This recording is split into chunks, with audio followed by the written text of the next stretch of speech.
Biz губернатордың жарлығын жеткізуге келдік.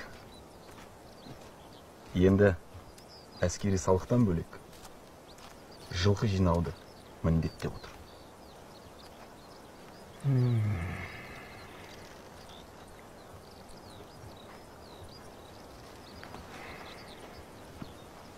Қазір халықтың көңілі аласапыран.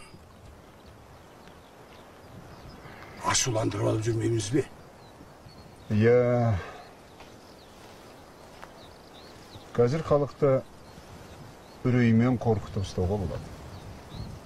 Бірақ ол әрине күш көрсетіп емес. Ислами жолмен, шариғатпен тырп еткізбей ұстауға болады. Ал егер халық Құдайдан қорқуды қойса, онда бетімен кетті деген сөз. Дұрыс айтасыз.